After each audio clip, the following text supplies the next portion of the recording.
Hello everybody and welcome back to my channel and welcome back to another Spooky Sunday video. So today we're going to do part 2 of unsolved mysteries that will keep you up at night because there was so many on there and I feel like I needed to do more than 3. They actually were really long stories, so I only managed to do 3 in the first video, so I decided to do a part 2, so hopefully you like this. Like I always say, the source is linked in the description in case you want to go and check it out, but without further ado, let's get into today's video and I hope you all like it. Going straight off, the next scary mystery is researchers still aren't sure what caused the mysterious fog 536 CE. What does CE stand for? When asked about the worst time to be alive in human history, many would assume the years of the bubonic.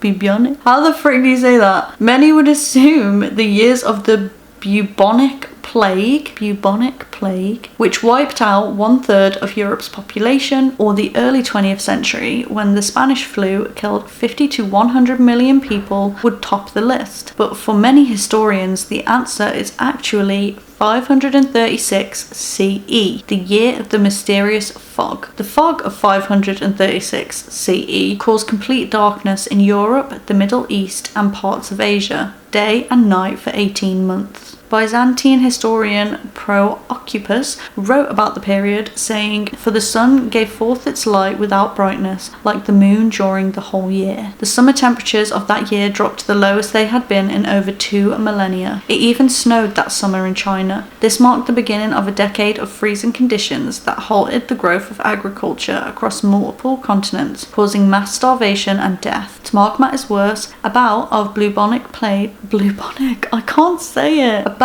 bubonic plague struck in 541, killing roughly 30 to 50% of the population left in the Roman Empire, contributing to its collapse. Why the lethal fog remained cloaked over continents for years remains a mystery. Medieval historian Michael McCormick and glaciologist Paul Mayewski have been leading a team of scientists dedicated to analysing ancient ice in Switzerland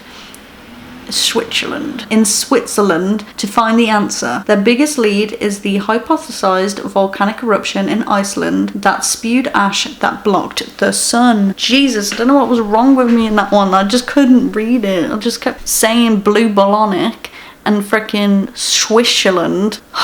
This is like the 5th video that I've filmed today, so that's probably why my brain is like, no, you will not be able to read properly anymore. Anyway, let's talk about the actual story. I had no idea that this event even occurred. I've never heard of it in my life. I also don't know what CE means, so if anybody knows what CE means in the comments, please let me know. I would love to know. I've heard of, BC and all that, but I've never heard of CE, so God knows what that means, but I've never even heard of this fog situation. That is news to me, and it happened in Europe as well, so I feel like I should know about it, but I just don't. But I understand why that would be a really hard time, because without the sun you can't really grow anything to eat, and obviously back then you didn't have supermarkets and all these different ways to make food that we have right now, so it would kill a lot of people. And then apparently the bubonic plague came then as well, so there's been 2 times where the bubonic plague was in our history, which I didn't even know about, so this is just crazy. But yeah, scary spooky mystery. If anybody knows what CE means, let me know in the comments. The next one says, no one knows what caused 9 hikers gruesome injuries in the Dyatlov Pass incident, but engineers tried to explain it using Disney's Frozen. In 1959, 9 hikers mysteriously perished while traveling through the Ural Mountains in former Soviet Russia. The group of mountaineers was led by 23-year-old Igor Dyatlov,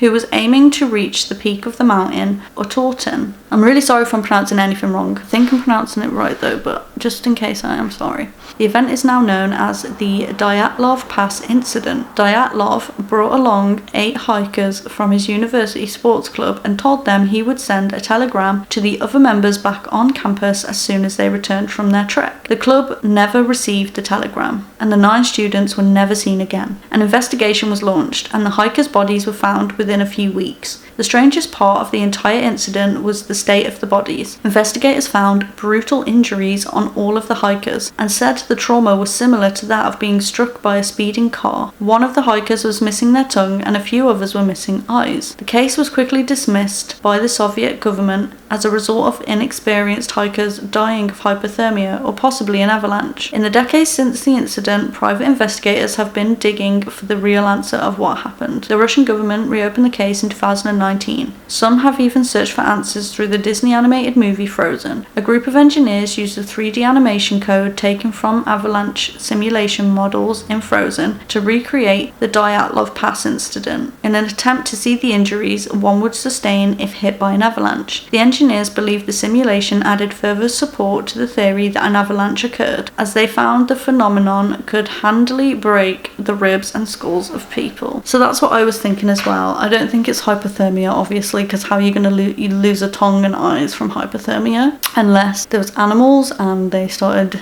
eating the bodies, but then there would be evidence of animals eating the bodies, if you know what I mean. So it possibly could have been an avalanche, especially if they're saying it's like the speed of being hit by a car. Obviously the speed of being hit by snow and ice would be, if not worse, than being hit by a car. So I do feel like that's the conclusion I was coming to, and I'm guessing that's the conclusion everyone's coming to that's investigating it as well, after using 3D animation. But it's still really sad, like they were all young people and they were just going to hike and then they never came back, and it's really sad. But hopefully the families will have the answers they deserve, and hopefully they'll get to the end of this mystery soon. Okay, this one says the crazy Babrank killers went on a crime spree, then seemingly disappeared. Between 1982 and 1985, 28 people were slain and 22 were injured in a string of crimes in the Belgian province of Brabant. It is one of the most famous unsolved mysteries in Belgian history, believed to have been carried out by a gang who went on a massive killing spree and then vanished. Of the many theories, most agree on one thing: there are three main characters who committed the crimes. They are the giant, a large tall man who led the group,